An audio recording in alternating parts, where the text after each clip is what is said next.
नमस्कार, आप देख रहे हैं अपना बिहार। मैं हूं आपके साथ विभा उपाध्याय। बुलेटिन की शुरुआत इस वक्त बड़ी खबर के साथ। खबर छपरा से आ रही है, जहां छपरा शराब कांड में शराब पीने से बीमार 2 नए मरीज की पहचान की गई है। इब्राहिमपुर गांव में नए मरीज सामने आए हैं। बीमार मरीजों की संख्या अब 4 पहुंच गई है। प्रशासन की टीम हालांकि गांव में इस वक्त कैंप करती हुई घर घर जाकर स्वास्थ्य जांच जो है वो किया जा रहा है। और स्वास्थ्य विभाग की टीम देखिए कैसे इस वक्त गांव में मौजूद है। शराब पीने से एक व्यक्ति की मौत और उसके बाद अब एक एक घर की तलाशी, और अगर कोई बीमार है तो उसके स्वास्थ्य की जांच की जा रही है। इब्राहिमपुर गांव से नए मरीज अब सामने आ गए और मरीजों की संख्या जो है वो 4 तक पहुंच गई है। और छपरा से हमारे साथ इस वक्त न्यूज़ 18 संवाददाता संतोष गुप्ता जुड़ चुके हैं। संतोष, सबसे पहले तो ये बताइए कि अब जब मरीजों की संख्या बढ़ रही है, ऐसे में क्या जांच का दायरा भी बढ़ रहा है? हो सकता है कि लोग डर की वजह से सामने आने से बच रहे हों। जी बिल्कुल, जैसी आशंका व्यक्त की जा रही थी कि मरीजों की संख्या ज्यादा हो सकती है, तो अब उसके परिणाम सामने आने लगे हैं। प्रशासन सुबह से ही काफी अलर्ट था। स्वास्थ्य विभाग की टीम को गांव में भेज दिया गया था, जहां टीम ने जांच करके 2 नए मरीजों की पहचान की जो शराब पिए हुए थे। उनको फिर मसरख से छपरा सदर अस्पताल भेजा गया है। पूरा सदर अस्पताल को अलर्ट पर रखा गया है। तमाम एम्बुलेंस जो है वो हाई अलर्ट पर रखे गए हैं ताकि जरूरत पड़ने पर उनका इस्तेमाल किया जा सके। एक जो जिस व्यक्ति की मौत हुई थी, प्रशासन ने उसके डेड बॉडी को भी जब्त कर लिया है, उसे पोस्टमार्टम के लिए सदर अस्पताल भेजा है। तो प्रशासन पूरी तरह से एक्शन मोड में दिख रहा है। जैसा कि बताया जा रहा था कि इब्राहिमपुर जो गांव है वो सिवान जिले के भगवानपुर का सीमावर्ती इलाका है। भगवानपुर इलाके में भी कई लोगों के बीमार होने की और मरने की खबर आई है। सिवान जिला प्रशासन भी एक्टिव है, वहां पे पुलिस की टीम पहुंच चुकी है। एडिशनल एसपी और मढ़ौरा की एसडीओ मसरख में कैंप कर रही है और लोगों की पहचान करने की कोशिश की जा रही है। लोगों की संख्या बढ़ने की आशंका को देखते हुए इन लोगों को शराब किसने परोसी, कहां पर इन लोगों ने इसका सेवन किया, कौन लोग इसमें शामिल हैं?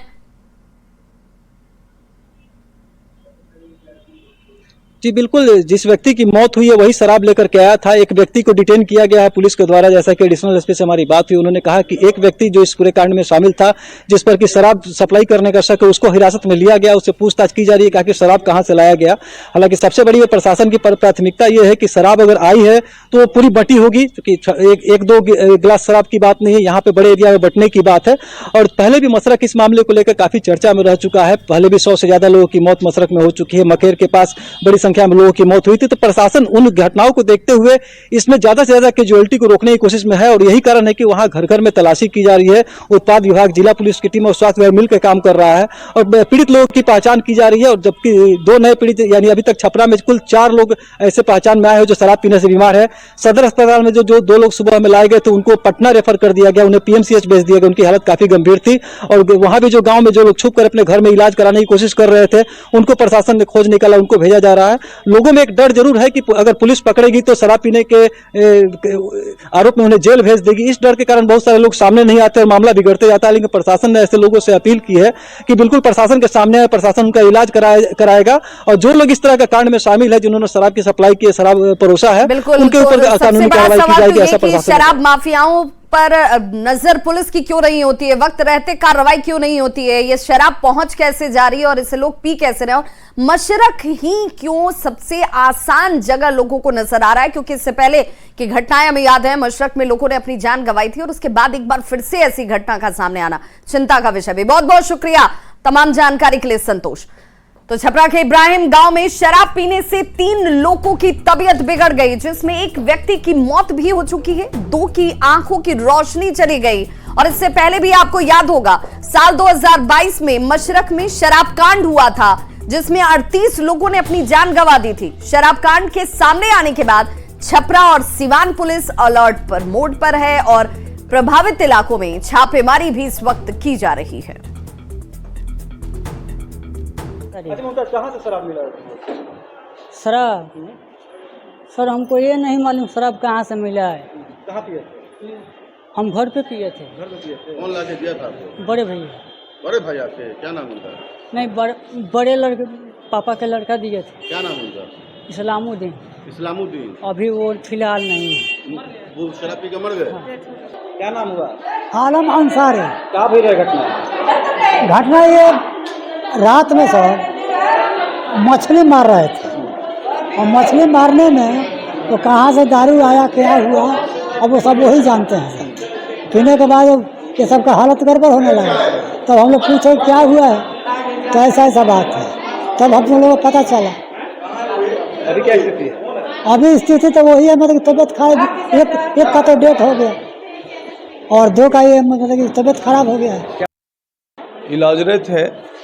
इनके द्वारा बताया जा रहा है कि बीते रात जो है 3 व्यक्तियों ने नशे का सेवन किया था और इन्होंने कहा जो नशीला पदार्थ इनको दिया गया था, इनके जो चचेरे भाई हैं उन्हीं के द्वारा दिया गया है और उसके सेवन करने के बाद इनकी तबीयत खराब हुई है। अभी तो ये आउट ऑफ डेंजर लग रहे हैं।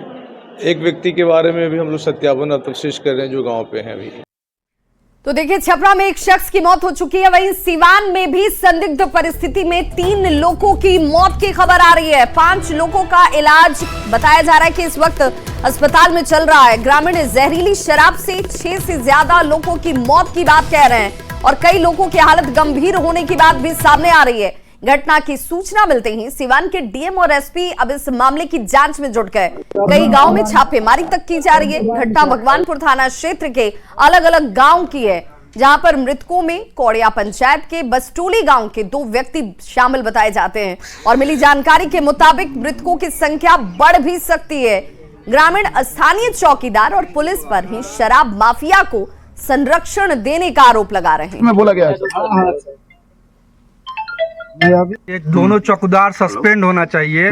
चौकीदार कौन होता है? कहने वाला कि लाश जला दीजिए, और बिना थाना प्रभारी के कहे हुए 5:30 बजे थाना प्रभारी को फोन किया गया है, 7 बजे डीएसपी को फोन किया गया है, 8 बजे यहाँ प्रशासन आई है। आपका नाम? अमरजीत सिंह।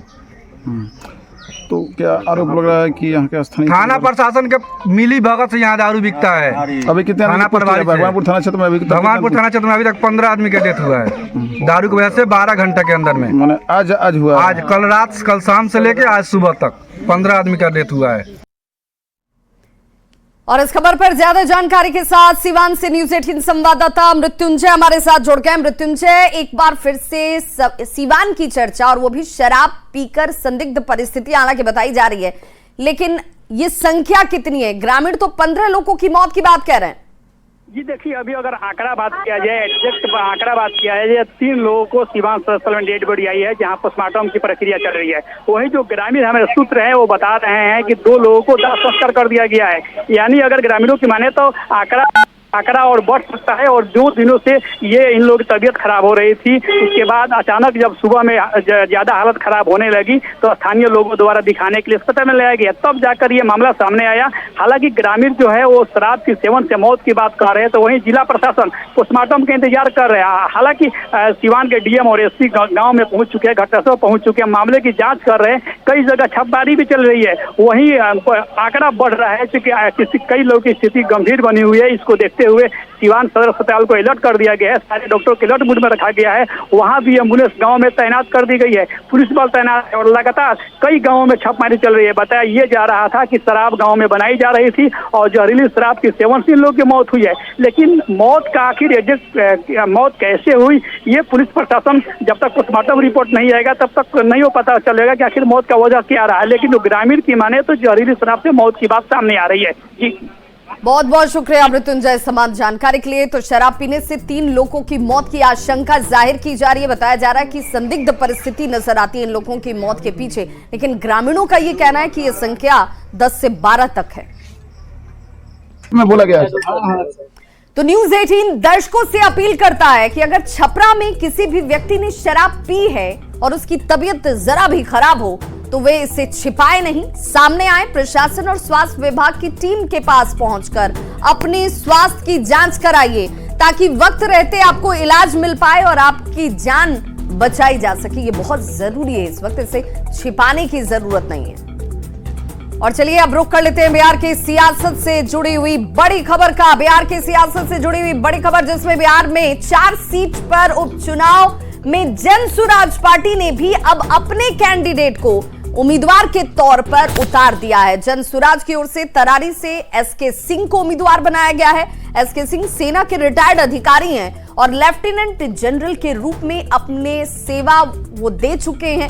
इस मौके पर जनसुराज के संयोजक प्रशांत किशोर ने कहा कि 23 नवंबर को पता चल जाएगा कि किसका जादू चला और किसका जादू नहीं चल पाया।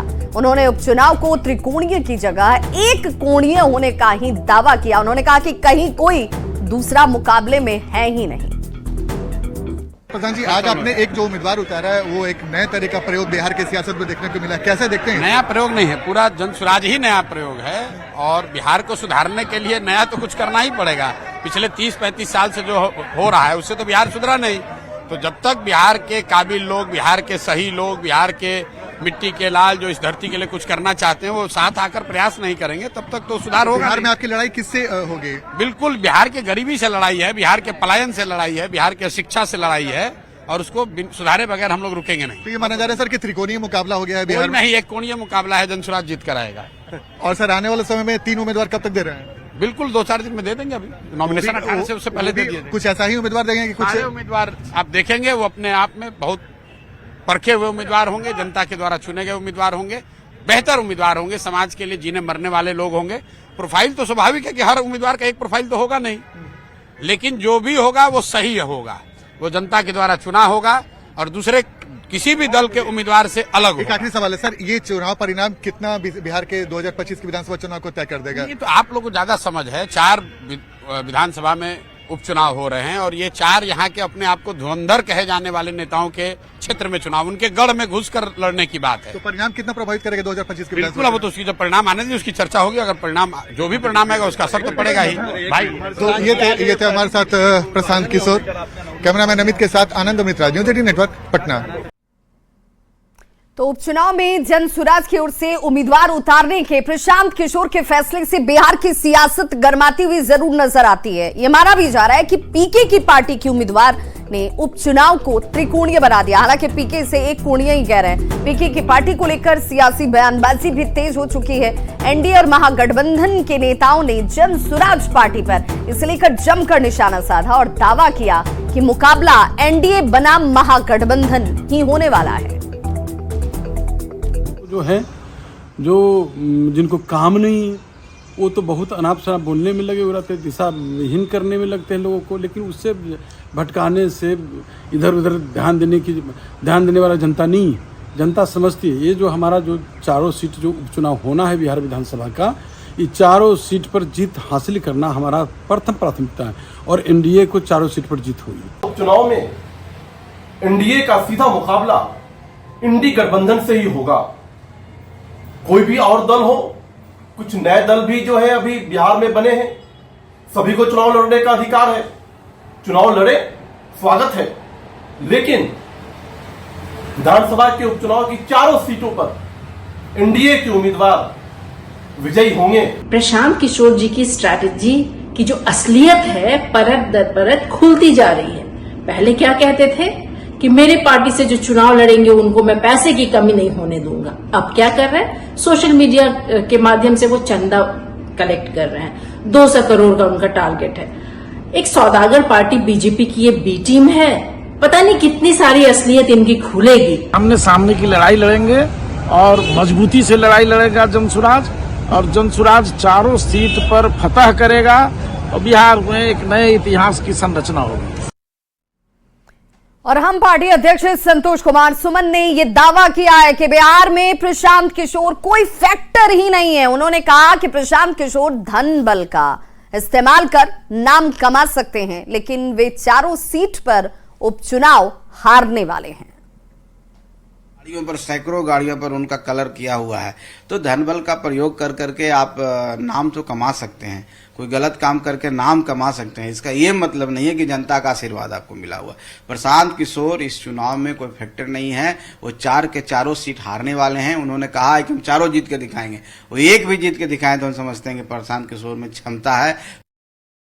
और बड़ी खबर इस वक्त कटिहार से आ रही है, जहां पर सीएम नीतीश कुमार की तरफ से एक बड़ा बयान दिया गया। आरजेडी के साथ गठबंधन पर एक बार फिर से नीतीश कुमार ने अपनी गलती को माना। गलती से मैं इधर से उधर चला गया था, बिहार के मुख्यमंत्री नीतीश कुमार कहते हुए एक बार फिर नजर आए। अब कभी नहीं करेंगे ये गलती। सीएम बरारी में जनसभा को संबोधित कर रही थी, जिस दौरान उन्होंने इस बात को एक बार फिर से मंच से कहा।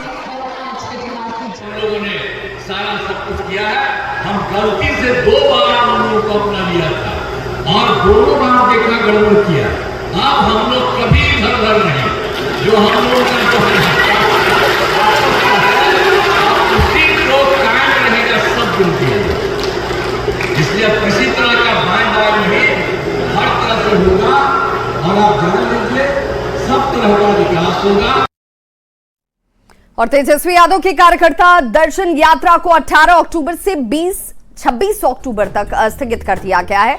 आरजेडी के प्रवक्ता चितरंजन गगन ने बताया कि तेजस्वी की यात्रा 16 और 17 अक्टूबर को बांका और जमुई में तो जरूर होगी, लेकिन उसके बाद की यात्रा को स्थगित किया जाता है। आरजेडी प्रवक्ता ने यह भी कहा कि निर्वाचन आयोग की ओर से झारखंड और महाराष्ट्र के साथ ही बिहार में 4 सीटों पर उपचुनाव का ऐलान कर दिया गया है। उपचुनाव में तेजस्वी यादव की व्यस्तता को देखते हुए यह फैसला हुआ है और कार्यकर्ता दर्शन सह संवाद कार्यक्रम में संशोधन कर दिया गया है। वहीं पटना में कांग्रेस के प्रदेश अध्यक्ष अखिलेश सिंह ने बिहार में उपचुनाव को लेकर बड़ा बयान दे दिया। उन्होंने बिहार में 4 सीट पर होने वाले विधानसभा उपचुनाव को लेकर जीत का दावा किया है। साथ ही कहा कि इंडिया गठबंधन मजबूती के साथ चुनाव लड़ेगा और जीतेगा। चुनाव से कहीं कोई घबराता नहीं है। वहीं झारखंड और महाराष्ट्र दोनों ही राज्यों में इंडिया गठबंधन की सरकार बनाने का भी दावा अखिलेश सिंह की तरफ से किया गया। लड़ेगा, इंडिया गठबंधन जीतेगा, उसमें क्या है? चुनाव से कौन घबराता है? दोनों राज्यों में इंडिया गठबंधन सरकार बनाने जा रही है, मैं इतना जानता हूं। तो वहीं हम पार्टी के राष्ट्रीय अध्यक्ष और बिहार सरकार के मंत्री संतोष कुमार ने यह दावा किया कि इमामगंज सीट उनका मजबूत गढ़ है और इमामगंज उपचुनाव में उनकी पार्टी की जीत सुनिश्चित है। उन्होंने कहा कि 18 अक्टूबर की शाम हम संसदीय बोर्ड की बैठक में पटना में यह बैठक होगी, जिसके बाद 20 और 21 अक्टूबर तक उम्मीदवार के नाम का ऐलान भी कर दिया जाएगा। काफी मजबूती है, इसलिए मजबूती है कि एक विधानसभा, ऐसा विधानसभा इमामगंज जो पिछड़ों का क्षेत्र है। कहने का मतलब है कि गरीब लोग ज्यादा रहते हैं और हमारी गरीब के राजनीति करते हैं, तो एक स्ट्रांग हम लोग का है और हम समझते हैं कि जो भी कैंडिडेट हमारे आएंगे तो चुनाव जीतेंगे। हमारी तैयारी पूर्ण है। और बड़ी खबर मुजफ्फरपुर से आ रही है। पटना में सरेंडर करने के लिए निकले हैं मुन्ना शुक्ला। पटना कोर्ट में आज उनकी तरफ से सरेंडर किया जाएगा मुजफ्फरपुर आवास से। हालांकि मुन्ना शुक्ला जो है वो निकल चुके हैं पटना कोर्ट में, उन्हें आज सरेंडर करना है। मीडिया पर हालांकि भड़कते हुए नजर आए नाराज समर्थक जो है वो दिखे। कहीं ना कहीं हत्याकांड में उम्र कैद की सजा मिली हुई है और पटना कोर्ट में अब उन्हें सरेंडर करना है। और इस दौरान थोड़ी उनकी नाखुशी, नाराजगी भी मीडिया के सामने नजर आई। तस्वीरें आपके सामने, जहां पर मीडिया पर भड़कते हुए समर्थक भी नजर आ रहे थे, नाराजगी जाहिर कर रहे थे पटना में सरेंडर करने के लिए। हालांकि वो मुजफ्फरपुर से निकल चुके हैं।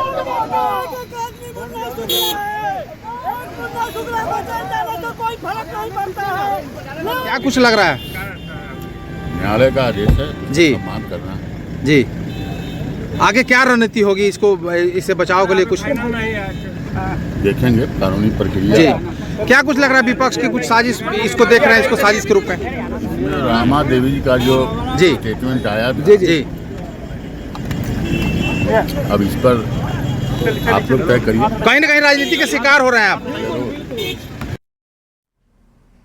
तो बिहार सरकार के पूर्व मंत्री ब्रिज बिहारी प्रसाद हत्याकांड में दोषी करार दिए गए पूर्व विधायक मुन्ना शुक्ला पटना कोर्ट में सरेंडर करने वाले हैं। इसे लेकर पटना सिविल कोर्ट के बाहर देखिए कड़े सुरक्षा इंतजाम किए गए हैं। सुरक्षा व्यवस्था अमूमन आम दिनों में भी होती है, लेकिन इस वक्त इसे और ज्यादा चाक चौबंद किया गया है। ब्रिज बिहारी हत्याकांड में सुप्रीम कोर्ट ने मुन्ना शुक्ला को दोषी करार दिया था और पटना हाईकोर्ट के फैसले को पलटते हुए उम्र कैद की सजा सुनाई थी।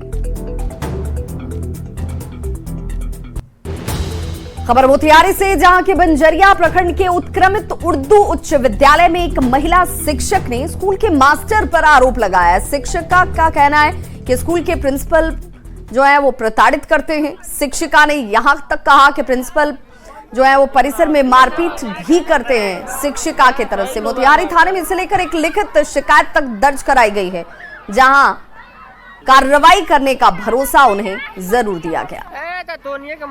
मेरे साथ बहुत ही अभद्र व्यवहार किया गया है और मेरे साथ विद्यालय परिसर में सारे शिक्षक और बच्चों के सामने मारपीट की गई है बुरी तरीके से, और जिसकी मैं शिकायत कर चुकी हूँ। पूर्व में भी मेरे साथ इस तरीके के अभद्र व्यवहार किए जा चुके थे। पूर्व में भी मेरे साथ जो है अभद्र व्यवहार किया जा चुका है और इसकी भी शिकायत मैंने पूर्व में उच्च शिक्षा अधिकारियों को दी हुई है। मेरे विद्यालय के सहायक शिक्षक आसिफ रजा, साथ ही हेडमास्टर राजकुमार सर, इनके द्वारा आए दिन मुझे प्रताड़ित किया जा रहा है। कॉरिडोर है, वहीं पे विद्यालय का क्लास का संचालन चल रहा था, जहां पर वो आए और उन्होंने मुझे कुर्सी सहित उठाकर पटक दिया। साथ ही साथ मैं कुछ समझ बूझ पाती तब तक लगातार उन्होंने 5-7 झापड़ जो है मेरे गालों पे जड़ दिया, मेरे बाल भी खींचे और बहुत गंदी अभद्र गाली मुझे दी। ये सब कुछ विद्यालय परिसर में किया गया, जिस घटना से मैं बहुत ज़्यादा आघात हूँ और अपने लिए न्याय और सुरक्षा की मांग करती हूँ कि विद्यालय परिसर में एक महिला के साथ इस तरीके के अश्लील अभद्र व्यवहार, मारपीट जैसी घटनाएं बिल्कुल भी नहीं घटित होनी चाहिए। मैं प्रशासन से चाहूँगी कि जो ये घटना हमारे में हुई है, हमारे विद्यालय में, इस घटना को रोका जाए। इससे विद्यालय का जो शैक्षणिक माहौल है पूरी तरीके से ख़राब हो चुका है। पूर्व से जो शिक्षक हैं ये मुझे अपनी कक्षाओं, मेरे खुद की +2 कक्षाओं में भी मुझे जाने से रोकते हैं। मेरे बच्चों को भी कई बार चलती क्लास से बाहर भी कर दिया गया है। थाना को बोल दिया है, महिला थाना प्रभारी छुट्टी में है, तो एडिशनल SHO है, थाना प्रभारी को फ़ोन कर दिया गया है। उनके आवेदन की जाँच करेगी पुलिस, जाएगी क्योंकि महिला संबंधित मामला है, तो पुलिस खुद जाके जाँच करेगी। सरिता जिसके साथ अजगरी उर्दू स्कूल के सहायक शिक्षक आसिफ रजा ने अभद्र व्यवहार किया है, और हम लोग महिला सशक्तिकरण, महिला आरक्षण की बात करते हैं, और उस राज्य में महिलाओं की स्थिति ऐसी हो गई है कि शिक्षा विभाग के लापरवाही से पिछले 6 महीने में 8 महिलाओं ने खुदकुशी कर ली है। तो बड़ी स्थिति, सामाजिक स्थिति चिंतनीय है, और इसमें समाज को, प्रशासन को, सबको, तंत्र को जागरूक होना पड़ेगा। और हम आशा करते हैं कि इस प्रकरण पर उचित कार्रवाई की जाएगी। और इस बुलेटिन में बस इतना ही। फिलहाल रुक रहे हैं एक छोटे से अंतराल के लिए। न्यूज़ 18 पर खबरों का सिलसिला लगातार जारी है।